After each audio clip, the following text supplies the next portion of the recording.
What's going on, guys? It's Nick here, back with another video. Today, we have another player breakdown between McKinnon and Christian McCaffrey. Two guys going really close to each other in the second round of PPR leagues. We're going to talk about each player individually. We're going to talk about who I would take if the choice came down to those two, and then would I draft either of them? Say the other one's off the board, do I still like the other pick? So we're going to go into all of that. I've decided to make this a new series. So in the comment section, let me know two other players. We already have a few, and I've already written down a few comparisons, and I'm sure they're the ones you guys want because I'm going to high leverage players. But if there's two specific players you're really struggling with, you know, you've done your mock drafts at your certain spot and you just keep coming down to two players, put them down in the comment section. It doesn't have to be the same position. I prefer it to be that way, but it doesn't have to. So leave that in the comment section below. Also, quick reminder, the giveaway, signed T.Y. Hilton picture, all you have to do to be entered into it is follow both me and Dare on Twitter. Link to that is in the description box. And then be a subscriber to the channel. We're doing this giveaway at 13,000. That's going to come really soon. You have a decent chance of winning. We don't have that many subscribers, so decent chance of winning that. And then we're going to keep going. 15,000, 17,000, 20,000. We're just going to keep giving stuff away. So, without further ado, let's get into this one. Christian McCaffrey, that's what we're going to break down first. And that's basically the outline of these videos is going to be the good, the bad. Of one player, good, the bad, the next, and then we're going to do an overall assessment. So we're going to kind of sum it up at the end. Starting off with the good for McCaffrey. We know right now he's going off the board, running back 12, 19th overall. He had Pro Football Focus's 6th best running back grade last season. He had the 4th best receiving grade. This is stuff we should know. Maybe not the 6th best running back grade. That's actually higher than I thought it would be. But the 4th best receiving grade. We know that he's an excellent receiving back. We know that he's going to have more receptions than a lot of wide receivers are going to have, and that increases his floor, which I will get to. That's the main selling point for Christian McCaffrey, is that insane floor. He is a very safe pick, and when we always talk about how important your first 4-round picks are at hitting, at not getting a bust, Christian McCaffrey has essentially like a maybe 5% bust rate if he doesn't get hurt. Everyone could get hurt, and then I don't really consider those busts, but a lot of people would consider it a bust. Unless he gets hurt, he's just not going to bust. Those receptions and PPR scoring are going to keep him afloat. Another thing that a lot of people don't know, highest red zone success rate through the first 3 quarters. And I say first 3 quarters because then the narrative is true. In the 4th quarter, he's a smaller back. He gets tired. He's not as successful. But in the first 3 quarters of the game, he's a very successful red zone running back. The issue that I'll get to in the next slide is that they just didn't use him that much. So he was really good, they just didn't want to use him. 3rd best strength of schedule against opposing rush defense efficiency. That helps, obviously, when you're a running back and the defenses you face are not efficient, or they give up a high efficiency to the running back position. Highlighting again is receiving ability, 95th percentile college target market share, 98th percentile college dominator rating, 8th overall draft capital. That's a very important thing. 8th overall draft capital. They're not just going to let someone else. Like if C.J. Anderson all of a sudden has a decent year, well, okay, but McCaffrey's still going to be the guy because they spent such a high pick on him. Low risk. His floor is honestly a high end 2. Now, how high of a high end 2? I mean, I guess running back, probably 17. That's probably his absolute floor. Absolute floor. If like things go horribly with variance in touchdowns, things go bad in his usage in the red zone, where he scores, 3 touchdowns. Oh, really? Like that could happen. All season, he could score 3 touchdowns. Then maybe we see a floor of running back 17. But honestly, he's going to be a high end 2 to a low end 1. That's just where he's going to fall. So there's extreme safety in drafting Christian McCaffrey. But there's some bad things. So 7th worst yards per carry after contact, according to Pro Football Focus, 2.1. And that's among qualified running backs, not guys who got 1 carry. 7th worst. And their line's not going to be good. They were 10th best line last season. You might not think it, but they were. They're projected to be below average this season. The loss of Norwell in free agency is huge. He was the 3rd best guard in 2017, and a lot of McCaffrey's big plays and his good runs came behind that man. The loss of him is going to really hurt McCaffrey, and he was already 7th worst in yards per carry after contact. He had the 7th lowest yards created per carry. That's among running backs with at least 80 carries. There were 53 running backs who had at least 80 carries, 7th lowest yards created per carry.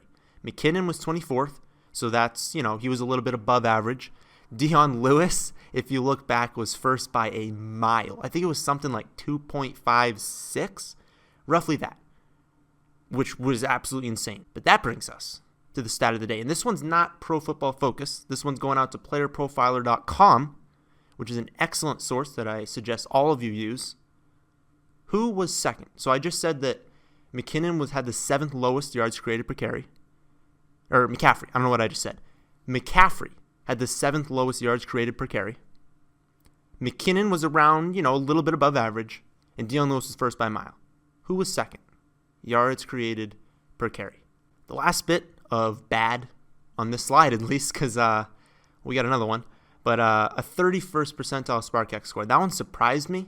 We know that he's a phenomenal athlete, but I do consider SparkX, a metric that I want my running back to have a high rating in, and he doesn't. So that was a little bit surprising to me. Moving on to some more bad, and it's what I alluded to earlier. He was so successful in the red zone last season. Had a very high success rate through 3 quarters. 45th in red zone carries. 45th. Now, part of that is probably because he has a 0th percentile bench press and a 10th percentile BMI. He looks strong, and he is strong, but he's still not that big. Newton, his quarterback, was 35th in red zone carries. So McCaffrey, the running back, was 45th. Newton was 36th. Greg Olson's back, and they just drafted first-rounder DJ Moore. His touchdowns are likely going to regress. Now, could he get a lot of dump-offs? Sure. But I have to think some of those dump-offs in the red zone that he caught for touchdowns are going to Greg Olson, are going to DJ Moore, are going to a developing Devin Funchess. And I think his touchdown expectancy is a little high. I've looked at a few sites, and I do not agree with the amount of touchdowns that they're expecting him to score. So that's a concern to me. We've already said that he could see his floor if he gets low on touchdown variance. Well, it's a real possibility. So that's the gist of McCaffrey. I'll summarize it again once I finish McKinnon. But just in general, he's safe. He's not going to bust. It's just looking at the upside, it's probably not there to finish top 5, and sometimes that is what I'm looking for, my second-round pick. Move on to McKinnon. Being drafted 1 spot behind him at the running back position, 2 spots behind him overall. At running back 13, 21st overall. This dude is a monster athletically. And if you've followed, fantasy Twitter or fantasy social media, everyone knows the 100th percentile SparkX score. He's team SparkX whenever he scores a touchdown. But just everything's phenomenal. 91st percentile height-adjusted speed score, 97th percentile burst score, 99th percentile bench press. Yes, 99th percentile bench press. This dude's not small. He was PFF's 7th rated running back last season, 7th in missed tackles per attempt. And let's just look at who the 49ers had. Carlos Hyde was PFF's lowest grading running back among qualified running backs last season. The 49ers were 20th in points per game and 22nd in rushing efficiency. If I told you that this is just a player, this is just a human being, I say player A was the worst rated running back in the league. His team was 20th in points per game, not good for scoring, obviously, that's why I said it, and 22nd in rushing efficiency. Where would you say that he landed at the end of the season for running backs? I can tell you probably wouldn't have guessed running back 8, but that's where Carlos Hyde was in PPR scoring. Carlos Hyde can't catch, but they gave him a lot of targets. So all of that bodes well for McKinnon. Here's another thing that bodes well for him, his contract. Have you looked at how much this man is making? We've seen that the Steelers do not want to give Le'Veon Bell a long-term contract. Well, guess what the 49ers just did? 4 years, $30 million. $18 million guaranteed to a running back. $12 million of that comes this season. He's the second highest paid running back this season.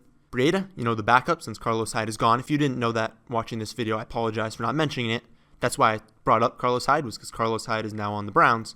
Breida is now the backup. was PFF's 50th ranked running back last season, and he's making $500K this season. You're the general manager of this team, and you're paying this man $30 million, and you're paying Breida $500,000. Who are you going to advocate touches for if you want to make sure that this signing looks like it was legit, if this signing looks like it should have happened? We all know that that's not really technically how things should happen. If you're trying to win games, you should play the best running back, which, is Jerick McKinnon. But let's just say someone thinks that Breida, they think is good, even though he's not, but they think he's good, they think he could take over. Even if he was, it's just not going to happen. If you look at their contracts, these things matter. And now it's an irrelevant example because we know that Breida's garbage and that McKinnon's exceptional, but it's just something to think about. It further secures his floor. Let's go to even more good. McKinnon was third in red zone efficiency last season. Remember when I said that McCaffrey was first? Well, McKinnon was third. Carlos Hyde was ranked fifth in red zone carries last season. Breida, the backup, had 3 less red zone carries than McCaffrey did. Matt Breida had 3 less red zone carries than Christian McCaffrey. And Christian McCaffrey's red zone carries, in all likelihood, are probably going to go down. He had none. They're either going to stay the same, go up a tiny amount, or go down. That's insane.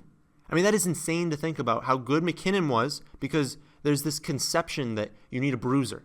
You need a LeGarrette Blount, who we've said before is awful. He's terrible at efficiency at the goal line. But the consensus is, we'll just get a LeGarrette Blount for the goal line, even though those guys are inefficient. Looking at the numbers, you want McKinnon at the goal line, because now defenses are scared. You want a guy who can catch, because we know LeGarrette Blount is going to run the football. He's not going to catch it. You have no idea what they're going to do with McKinnon. And with Shanahan running that offense, you have to think they're going to have some very dynamic and very unique plays for Jerick McKinnon. So Carlos Hyde is gone now. He was 5th in the league in red zone carries. Breida had 3 less than McCaffrey. The opportunity in the red zone, which is way more important than any other opportunity, is going to be massively increased for McKinnon. Now you think, well, they used Hyde because he's bigger. They're not going to use McKinnon. He's not that big. They have nearly an identical BMI, except McKinnon did 14 more reps of the bench press. Guys, it is a huge misconception that McKinnon's some tiny back that can't run through people. You go do 33 reps at the bench press and then tell me you're small. Look up a picture of this guy and then come back and tell me he cannot handle goal line work. So I think McKinnon is an exceptional pick, but let's get to the bad, because there is a bad section for every single player. 6th most difficult strength of schedule in terms of opposing rush defense efficiency. Remember we said that McCaffrey had a relatively easy schedule in that. And also the Jimmy Garoppolo effect. Hyde was averaging 4.5 receptions per game before Jimmy Garoppolo stepped in. Then after Jimmy Garoppolo did, he only averaged 2 receptions per game. So that's an interesting thing. We know that some quarterbacks just like to dump off the running backs. It's just, a safety blanket that they like to use. And some don't. Some just don't like throwing to the running back. Do we know what Jimmy G likes? No. We don't have a big enough sample to know really anything about Garoppolo at this point. But that would suggest that it's a possibility. And those numbers were without Garcon. That end half of the season, they didn't even have Pierre Garcon.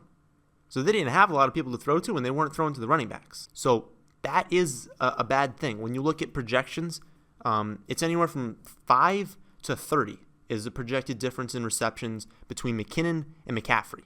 5 being if McCaffrey hits like the low end of his projection, and then McKinnon hits the high end of his projection, it'd be 5, vice versa. You can't really go to the high end. Technically, McKinnon has a ceiling of maybe 70, but projection-wise, looking at throwing out like the bottom 15 and the top 15%, we're looking at about 5 to 30. So McKinnon's going to have less receptions than McCaffrey. There's also the risk that Shanahan uses 2 running backs. We've seen it happen in the past. I tend to say that people have too low of a reception projection on McKinnon, and that Shanahan is intelligent and knows that McKinnon is a lot better than Breida. So what's the verdict? I will be drafting both players. I think that you need to shoot for upside in the early rounds, but you also need to be rational and know that if someone handed you a ticket that said these guys don't have, they don't have top 5 ceilings, but all of your first 4 round picks here that I have on this list will not bust. Every single one of them will be a good pick. Maybe they don't finish top 5, but they'll finish as a low-end running back 1 or a high-end 2. You'd take that. That's just how difficult it is to hit on your first 4 picks. Even though those are the best chance you have, it's still hard to hit on all of them. There's a nearly 100% chance that McCaffrey does not bust. You just know he's not going to bust. The same thing with McKinnon.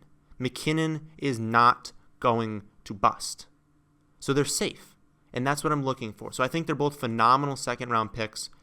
My issue with McCaffrey is that the offensive line got worse, and the receiving weapons got better. So just looking at this from an outside viewpoint, I have to think that they throw more than usual, that they lean on Newton a little bit more than usual. You've got Moore, you've got Funchess, you've got Olsen, you've got McCaffrey. Why are we running the football? I mean, honestly, why would you run the football? So when I was looking at projections, I was seeing sites, with like 130 carries for McCaffrey. And I was like, what? That's insane. There's no way he's getting 130 carries. Then you break it down, it's not that crazy. 130 to 150 carries, about 70 to 80 receptions, low-end 1. That's just what the projection is on McCaffrey, and it's probably going to come true. He's probably going to be a low-end 1. Vacated opportunity, you say. Okay, Stewart's gone. Well, they brought in C.J. Anderson, and although I don't think Anderson's all good, I don't think Stewart was all that good either. So it's kind of a wash. You lose 198 carries and only 8 receptions, so the receptions aren't going to change. 198 carries, gone, but Carlos Hyde's gone in San Fran. So that comparison's kind of a wash. But I look at what Carlos Hyde did last season at running back 8, and given that they're going to win more games, given that he had 240 carries and 59 receptions, being the worst rated running back in the league, what are you going to give the 6th best running back in the league? More, right? You have to think. And yet sites are projecting him around 210 to 240 carries, which comes in below what Hyde did, and 50 to 65 receptions, which comes in right at what Hyde did. That just doesn't line up for me. I know that he's obviously not going to be in the 300 carry and 70 reception. I understand there is a ceiling to this player, but if you look around that offense, it's very young. And although I like the offense, they're still only projected for 8.5 wins. So this isn't like a monster team that just has so many weapons that he's not going to get the volume. No, he's really good, and they're going to give him the volume. I give him a higher touchdown expectancy, so I'm projecting him to finish as a mid to low running back 1. And he's not being drafted that way. So although I think they're both exceptional picks, my pick is McKinnon in any format. Obviously, if I have a higher touchdown expectancy and I'm taking him in PPR, then that means he's a better pick in between the 2 and half point, and he's a much better pick between the 2 in standard. I want to touch on the win totals real quick and then give a nice little wrap-up. The win total is important because any team that's expected to win more games, when you're playing DFS, right, you look for a home favorite. That's just what running backs succeed in. A running back at home who's favored to win is much more likely to be getting the ball late in the game, much more likely to be scoring touchdowns because they're the favorite, and just much more likely to get scoring opportunity and just general opportunity. You don't look for running backs on projected 3-win teams because they're not going to be running as much. And if they are running, they're not good carries. They're not carries near the goal line because they're projected to win 3 games. The misconception, I think, in the community right now is that the Panthers are a much better team. They're not. Panthers are projected for 9 wins with juice on the under. 49ers projected for 8.5 wins on juice on the over. It's basically the same. It is an infinitesimal difference between the Panthers and the 49ers in their win total. So, wrapping it up, both phenomenal picks, especially in PPR. I will say McCaffrey, I would probably just not even touch in standard. And then half point, sure. I tend to leave towards PPR projections in half point, more so than in standard. So if you're in a half point league, I think that McCaffrey and McKinnon are still both really good picks. but I have to give the edge to McKinnon, and I think that's a little bit of a contrarian viewpoint. And going into this video, you know how we all have unconscious biases? You know, like I tried to be neutral. I went into the video like I'm just going to look at the data, and whatever it tells me, that's what I'm going to go with.